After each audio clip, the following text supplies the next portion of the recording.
معذوری سے ہمیں بچانا. سمجھ رہے ہو کہ نہیں سمجھ رہے؟ آج لوگ دولت مانگ رہے ہوتے ہیں, صحت کو فوکس نہیں کر رہے. آنکھ کی بینائی چلی جائے خدا نخواستہ, کیسی اندھیر زندگی ہے. سننے کی طاقت چلی جائے. وَمَتِّعْنَا بِأَسْمَاعِنَا وَأَبْصَارِنَا وَجَمِيعَ قُوَّاتِنَا أَبَدًا مَا أَبْقَيْتَنَا وَاجْعَلْهُ الْوَارِثَ مِنَّا. یہ اس سے بھی زیادہ خاندانی جملہ. کافر بھی چاہتا ہے کہ میری آنکھوں میں دیکھنے کی طاقت, کانوں میں سننے کی طاقت, زبان میں بولنے کی طاقت, میری تمام جو جسم کے پارٹس ہیں وہ صحیح رہیں تاکہ میں دنیا کی نعمتوں سے مزے اڑاؤں. تو اللہ ہم صرف اس لیے نہیں کہہ رہے کہ یہ تمام چیزیں باقی رکھ کہ ہم دنیا میں مزے اڑائیں, دنیا میں بھی لذت, اور یہ جو تو نے ہمیں طاقتیں دی ہیں یہ آخرت میں بھی ترقی کا ذریعہ بن جائیں. تو ڈبل مزے ہو گئے کہ نہیں ہو گئے ہیں بھائی؟ کیونکہ جس آدمی میں قوت اور طاقت نہیں ہوتی مختلف چیزوں کی, وہ آخرت کے کام بھی زیادہ نہیں کر سکتا. تو وَاجْعَلْهُ الْوَارِثَ مِنَّا, ان کے اثرات باقی رہے, قیامت کے دن فائدہ ہو. ان آنکھوں سے ہمیں, ان کان سے اچھی بات سنی تھی اور ہدایت مل گئی, تو یہ فائدہ ہو گیا نا اس کان کا آخرت میں. آنکھوں سے اچھی چیز دیکھی اور ہدایت مل گئی, اللہ کی نشانیاں دیکھیں اور عبرت حاصل ہوئی ان آنکھوں سے. ماں باپ کی زیارت کی, بیت اللہ حج کی, اللہ کے گھر کی زیارت کی, تو یہ آنکھوں کی لذت بھی ہے, اور اس لذت سے دنیا کا فائدہ بھی اور آخرت کا فائدہ بھی. وَاجْعَلْهُ الْوَارِثَ مِنَّا وَاجْعَلْ ثَأْرَنَا عَلَى مَنْ ظَلَمَنَا وَانْصُرْنَا عَلَى مَنْ وَانْصُرْنَا عَلَى مَنْ وَاجْعَلْ ثَأْرَنَا عَلَى مَنْ ظَلَمَنَا وَانْصُرْنَا عَلَى مَنْ عَادَانَا. جو ہم سے دشمنی کرے اے اللہ تو اس کے خلاف ہماری مدد کر. دنیا میں بہت سارے دشمن ہیں, کچھ کو آپ جانتے ہیں, بہت سو کو نہیں جانتے. وَلَا تَجْعَلْ مُصِيبَتَنَا فِي دِينِنَا, اے اللہ اگر کوئی مصیبت مقدر میں ہے ہی تو وہ دنیا کی طرف پھیر دینا, دین ہمارا اس سے محفوظ رکھنا. دنیا کی مصیبت ختم ہو جاتی ہے, دین پہ کو نقصان اگر ہو گیا اس کے اثرات ہمیشہ ہمیشہ رہیں گے.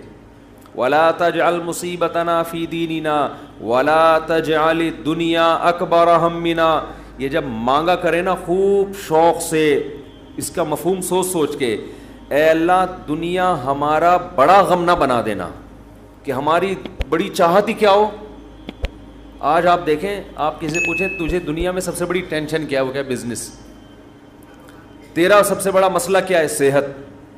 تیرا سب سے بڑا مسئلہ کیا ہے, بیوی ٹھیک ہو جائے. تیرا سب سے بڑا مسئلہ کیا ہے جو تو چاہتا ہے, یار میرا سب سے بڑا مسئلہ ہے میری شادی ہو جائے. تیرا سب سے بڑا مسئلہ کیا ہے, یار ابا ٹھیک ہو جائیں. تیرا سب سے بڑا مسئلہ کیا ہے, یار میرے بال نہیں ہیں سر پہ, میں سارا دن اسی کوشش میں لگا رہتا ہوں سر پہ بال نکل آئیں. بھائی تیرا سب سے بڑا مسئلہ کیا ہے, بھائی مجھے اللہ نہ کرے کینسر ہے, میرا سب سے بڑا مسئلہ اس وقت یہ بن چکا ہے میرا کینسر کسی طرح سے ٹھیک ہو جائے. بھائی تیرا سب سے بڑا مسئلہ کیا ہے, یہ لوگوں کی آپ سروے کریں تو یہی ہوگا نا. سمجھ میں آ رہی ہے بات؟ اکبر ہمینا کا مطلب سب سے بڑا مسئلہ, سب سے بڑی ٹینشن. بھائی تیرا سب سے بڑا مسئلہ کہ یار میرے بچے میرے قابو میں نہیں ہیں, میری سب سے بڑی خواہش ہے میرے بچے انسان کے بچے بن جائیں. بھائی تیرا سب سے بڑا مسئلہ کیا ہے, بھائی اس کا سب سے بڑا مسئلہ اس کو خدا نخواستہ فالج ہوا ہوا ہے, اس کی ابھی سب سے بڑی کوشش یہی کہ فالج ٹھیک ہو جائے اس کا. نبی دعا سکھا رہے ہیں یہ کبھی بھی ہمیشہ اللہ سے پناہ مانگو, اے اللہ یہ چیزیں میرے مسئلے تو رہیں, سب سے بڑے مسئلے نہ رہیں. سب سے بڑا مسئلہ ایک ہی ہو, آخرت. بھائی یہ مسئلہ ختم ہو گیا, کوئی دوسرا مسئلہ آ جائے گا آپ کے ساتھ. کیا خیال ہے؟ ادھر میری طرف دیکھیں نا, ادھر کیوں دیکھ رہے ہیں؟ ابھی آپ کا سب سے بڑا مسئلہ ہے میرا بیان سنیں آپ بیٹھ کے. اچھا مجھے کچھ اس وجہ سے دیکھ رہے تھے آپ مجھے. اچھا ٹھیک ہے ٹھیک ہے, میں دیتا ہوں, اس میں دیتا ہوں دعا میں. 4 لاکھ روپے جمع ہوا ہے, جمع کرنا ہے 25-30 لاکھ. اچھا میں جمعے کی نماز کے بعد دیتا ہوں. تو سب سے بڑا مسئلہ جو میرا اور آپ کا ہو تو حدیث میں آتا ہے کہ اللہ سے دعا مانگو لا تجعل الدنیا اکبر ہمنا، اے اللہ یہ دنیا کے جو بکھیڑے اور مسائل ہیں یہ ہمارا سب سے بڑا مسئلہ نہ ہو. سب سے بڑا مسئلہ ہمارا ایک ہو بھائی، کینسر ٹھیک ہو یا نہ ہو، آخرت صحیح ہو جائے. ہم نے ایسے علماء کو دیکھا ہے موت کے وقت شفا کی زیادہ فکر نہیں ہے ان کو کہ میں ٹھیک ہو جاؤں، فکر یہ ہے کہ بھلے مر جاؤں لیکن مغفرت ہو جائے آخرت میں. ہمارے ایک استاذ تھے 45-50 سال بمشکل ان کی عمر ہوگی، بیمار ہو گئے بہت سخت. تو میں جب بھی ان سے ملنے کے لیے جاتا ان کی عیادت کے لیے، عام طور پہ جب آپ بیمار کی عیادت کے لیے ملے تو بس وہ ایک ہی چیز کر رہا ہوگا، یار میں ٹھیک ہو جاؤں، بس میں ٹھیک ہو جاؤں، بس میں ٹھیک ہو جاؤں، اب فلاں ڈاکٹر، وہ اس کے علاوہ اس کی کوئی چاہت نہیں ہوتی. ہم جب ان سے ملنے کے لیے گئے تو بڑی شدید تکلیف میں، نلکیاں لگی ہوئی ہیں، ڈرپ چڑھ رہی ہے، بہت کمزور ہو گئے. ہم نے کہا کیسی طبیعت ہے؟ کہہ رہے طبیعت ٹھیک نہیں ہے، دعا کرو اللہ مجھے شفا دے دے. پھر تھوڑی دیر میں کہنے لگے بس دعا کرو اللہ مجھ سے آخرت میں حساب نہ لے. ہر تھوڑی دیر کے بعد بھائی اگر میری زندگی ختم ہو رہی ہے تو بس دعا کرو اللہ مجھ سے آخرت میں حساب نہ لے. دنیا دار آدمی کہتا ہے بس ختم ہو رہی ہے تو نہیں، ختم نہیں ہو، بس یہ دعا کرو، یہ میں مرنا نہیں چاہتا بھائی میں کسی بھی قیمت پہ. وہ اللہ سے مانگ بھی رہے ہیں کہ شفا، ہم اللہ کے بندے ہیں، ہم نے اللہ کے سامنے یہ تھوڑی کہنا ہے کہ اللہ تیری مرضی ٹھیک کرتا ہے تو کر دے، نہیں تو نہیں، یہ نہیں. ہم نے تو دعا تو یہی مانگنی ہے اللہ ہم کمزور ہیں ٹھیک کر دے. بڑا مسئلہ اس سے بھی بڑا ہے، وہ کیا ہے؟ آخرت. کمپیئر ہے، کمپیریٹیو ڈگری ہے. اگر کوئی مسئلہ آپ کا سب سے بڑا ہے تو آخرت اس سے بھی بڑا مسئلہ ہونا چاہیے. اگر آپ کا مسئلہ آپ کی بیگم ہے تو آخرت اس سے بھی بڑا مسئلہ ہونا چاہیے. اکبر ہمنا، سب سے بڑا مسئلہ میرا اور آپ کا کیا ہونا چاہیے؟ اللہ. اب یہ ہم کبھی بیان میں سن لیتے ہیں لیکن جب آپ پراپر یہ دعائیں مانگتے رہیں گے اے اللہ میرا سب سے بڑا مسئلہ دنیا نہ ہو، تو دل پہ اثر ہوگا کہ نہیں ہوگا؟ اس کا استحضار ہوگا کہ نہیں ہوگا کہ میں تو اللہ سے بار بار یہی مانگتا ہوں کہ میرا سب سے بڑا مسئلہ دنیا نہ ہو، اور آج میں نے سب سے بڑا مسئلہ اس کو بنایا ہوا ہے. وَلَا تَجْعَلِ الدُّنْيَا أَكْبَرَ هَمِّنَا وَلَا مَبْلَغَ عِلْمِنَا، میری نالج کی انتہا بھی دنیا نہ ہو. آپ کی نالج گھوم پھر کے کس کی طرف آتی ہے؟ دنیا کی طرف. تو اس کا بھی وہی مفہوم ہے جو پہلے والے جملے کا مفہوم ہے. وَلَا مَبْلَغَ عِلْمِنَا وَلَا غَایَةَ رَغْبَتِنَا وَلَا تُسَلِّطْ عَلَيْنَا مَن لَّا يَرْحَمُنَا، اے اللہ کوئی ایسا شخص ہم پہ مسلط نہ کر جو ہم پہ رحم نہ کرے. ہر آدمی کے اوپر کوئی نہ کوئی ہوتا ہے. آپ گھر کے سربراہ ہیں تو عورت کے اوپر آپ مسلط ہیں، وہ یہ دعا مانگ سکتی ہے. آپ دفتر میں جاتے ہیں تو آپ کا باس آپ پہ مسلط، علاقے کا ناظم آپ پہ مسلط، صدر وزیر اعظم آپ پہ مسلط. تو اللہ جو بھی ہمارے بڑے ہیں ان کی طبیعت میں رحم کا جذبہ رکھ. وَلَا تُسَلِّطْ عَلَيْنَا مَن لَّا يَرْحَمُنَا وَلَا لا تجعل الدنیا اکبر ہمنا ولا مبلغ علمنا ولا غایت رغبتنا ولا تسلط علینا من لا یرحمنا. یہاں تک دعا ہے یہ، اور بہت ساری دعائیں ہیں. اللہم اجعل حبک احب الاشیاء الی، اے اللہ میں دنیا میں جتنی چیزوں سے محبت کرتا ہوں، میں نہیں کہہ رہا کہ وہ محبت ختم کر دے، اپنی محبت ان تمام چیزوں پہ غالب کر دے. سب سے محبت ہو، لیکن جہاں تیری محبت اور مخلوق کی محبت میں ٹکراؤ ہو وہاں غالب کون ہو؟ تیری محبت. کیا مطلب؟ کبھی کسی کو خوش کرنے کے لیے تجھے ناراض کرنا پڑے تو اس کو ناراض کر دوں، تجھے ناراض نہ کروں. جس سے زیادہ محبت ہوتی ہے اس کے لیے چھوٹے محبوب کو انسان ناراض کر دیتا ہے، چھوٹے کے لیے بڑے محبوب کو انسان ناراض نہیں کرتا. یہ نہیں ہوتا. وَاجْعَلْ خَوْفَكَ أَخْوَفَ الْأَشْيَاءِ إِلَيَّ، اے اللہ دنیا میں بہت ساری چیزیں ایسی ہیں جن سے انسان خوف زدہ ہوتا ہے اور ہونا چاہیے. تو میں یہ نہیں کہتا چیزوں کا خوف ہی ختم کر دے, لیکن اپنے خوف کو ان تمام خوفوں پہ غالب کر دے. اپنے خوف کو ان تمام خوفوں پہ, جہاں تیری نافرمانی ہو وہاں کسی سے نہ ڈروں میں, جو اکھاڑنا ہے اکھاڑ لو بھائی, نماز نہیں چھوڑ سکتا میں. ہوتا ہے نا, باس کہہ رہا ہوتا ہے آپ کو اجازت نہیں ہے نماز پڑھنے کی, بھائی آپ نے جو اکھاڑنا ہے اکھاڑ لو. ہمارے ایک رشتہ دار تھے کیا ہیں, اللہ ان کی عمر میں برکت دے, شپ پہ تھے, کیپٹن. تو ان کے والد صاحب اتنا بیمار ہوئے کہ ہمارے نانا ہی, بتانے میں کوئی حرج نہیں ہے, بیمار ہوئے نانا ہمارے, یعنی اب ظاہر ہے میں ماموں کی بات کر رہا ہوں نا پھر یہ, تو بیمار ہو گئے وہ. ان کو اطلاع دی گئی شپ پہ کہ آپ کے والد صاحب بستر مرگ پر ہیں, بس اب دنیا سے جانے والے ہیں. انہوں نے کمپنی کو کہا کہ میرے والد صاحب کی طبیعت بہت خراب ہے, میں اس آخری وقت میں اپنے باپ کے ساتھ ہونا چاہتا ہوں. وہ بتا رہے تھے خود. کمپنی نے کہا کہ چھٹی نہیں ہے آپ کو. انہوں نے کہا ایسی کی تیسی, صحیح نا, پکڑو,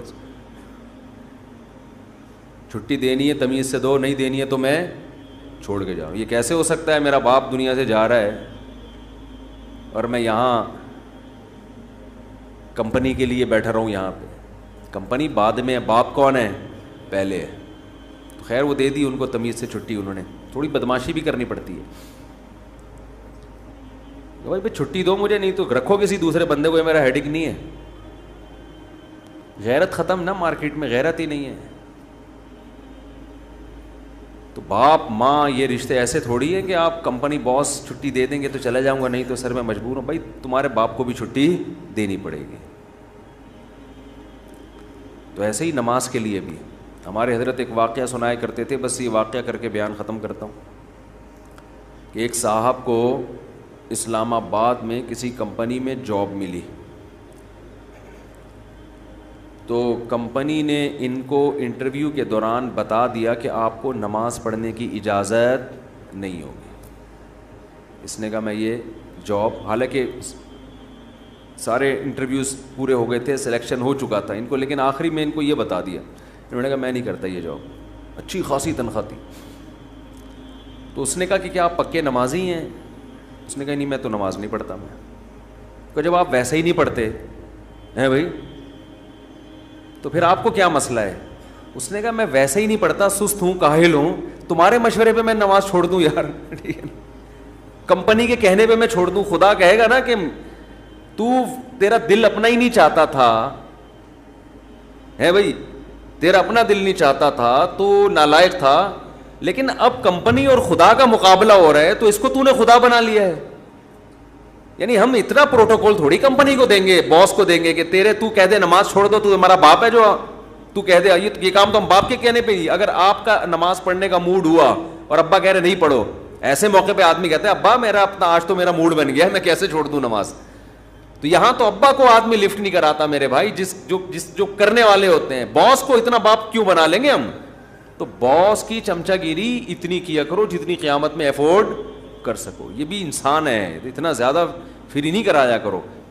میں یہ نہیں کہہ رہا اپنے باس سے بدتمیزیاں شروع کر دیں, آپ بد کلامیاں شروع کر دیں, عزت دینی چاہیے, لیکن اللہ سے آگے تھوڑی نکالنا ہے اس کو, اللہ سے آگے تھوڑی رکھنا ہے. تو ہمارے حضرت کو وہ بڑا پسند آیا بے نمازی, کہا کہ دیکھو غیرت ہے اس میں. اتنی بڑی جاب ٹھکرا دی اس نے. بولا بھائی تمہارے کہنے سے تم نے, یعنی میں اس لیے اب نماز نہیں پڑھ رہا کہ کمپنی کی طرف سے اجازت نہیں ہے. تو کمپنی کون ہوتی ہے مجھے روکنے والی؟ تم چند لاکھ روپے تنخواہ دے کے تم نے ہمیں غلام بنا لیا ہے. تو اگر ہم اللہ کی نہیں مانتے تو تمہاری بھی نہیں مانتے, ٹھیک ہے نا, تو تمہاری تو ہم پہلے ٹھکرائیں گے. تو غیرت مند بے نمازی, غیرت مند بے نمازی. خیر نماز پڑھنی چاہیے, نماز کی ویلیو کم نہیں ہے. تو یہ ہے وجعل خوفک اخوف الاشیاء الی وقت عنی حاجات الدنیا بالشوق الی لقائک. اے اللہ اپنی ملاقات کا شوق اتنا دے دے کہ دنیا کی حاجتوں کی تمنا نہ رہے. اتنا شوق ہو جائے کہ اس دنیا میں سب سے بڑا شوق ہی یہ بن جائے تو پھر یہ ثانوی درجے میں ہوں. اور آخری جملہ اس دعا کا وَإِذَا أَقْرَرْتَ أَعْيُنَ أَهْلِ الدُّنْيَا مِن دُنْيَاهُمْ فَأَقْرِرْ عَيْنِي مِنْ عِبَادَتِكَ. اے اللہ جب لوگوں کی آنکھیں اس دنیا سے ٹھنڈی ہوں, کسی کو پتہ چلا کہ بحریہ ٹاؤن میں 3 پلاٹ اس کے نام نکل آئے, آنکھیں ٹھنڈی ہو گئیں, بتاتا پھر رہے ہو بھائی ماشاءاللہ ادھر رشتہ ہو گیا, ہاں بھائی مفتی صاحب کا بیان اثر کر گیا ہے, آنکھیں ٹھنڈی ہوتی نا, گاڑی آ گئی, پیسہ آ گیا, تو اے اللہ اس وقت میری آنکھیں اپنی عبادت میں ٹھنڈی کرنا, مجھے عبادت کی ایسی لذت دے دے, اپنے سامنے راز و نیاز اور مناجات کی, اور اپنے سامنے دعا مانگنا اور نماز پڑھنا اور تیری تلاوت کرنا اور تیری عبادت کرنا, تیرے سے تعلق ایسا ہو جائے کہ میری آنکھیں دنیا سے ٹھنڈی نہ ہو, مجھے مزہ کس میں آئے, تجھ سے راز و نیاز کرنے میں. یہاں بھی یہ نہیں کہا جا رہا مجھے دنیا نہیں دینا, مجھے پلاٹ نہیں چاہیے, مجھے گاڑی نہیں چاہیے. چاہیے بھائی, کون مستغنی تھوڑی ہے ہم اللہ سے, سب کچھ چاہیے, لیکن جو لذت ہو نا, لذت وہ ان چیزوں میں نہیں ہو, ان ٹکڑوں میں, کھلونوں میں. لذت کس میں ہو؟ آخرت میں, تجھ سے تعلق میں. تو وہ خرید لیں مناجات مقبولہ, کیونکہ دعائیں تو بہت ہیں نا, ہم کن کن دعاؤں پہ بیان کرتے ہیں. تو ایک دن ہفتے کو آپ نے جو اس میں لکھا ہوا ہے ہفتے کو یہ پڑھے, اتوار کو, آسانی کے لیے, ترتیب کے لیے, تو اس سے پورا ہفتہ 1 دن 2 دن 3 دن 4 دن پھر پڑھتے رہیں گے تو وہ دعائیں آہستہ آہستہ آپ کو یاد ہونا شروع ہو جائیں گی. پھر ایک دن آپ آٹو پے ہو جائیں گے, ٹھیک ہے نا, جیسے میں بعض چیزوں پہ آٹو پے ہو گیا ہوں, خود بخود منہ سے نکلنا شروع ہو جاتی ہیں, خود بخود کچھ چیزیں ہیں وہ پھر کبھی بیان میں بتاؤں گا انشاءاللہ.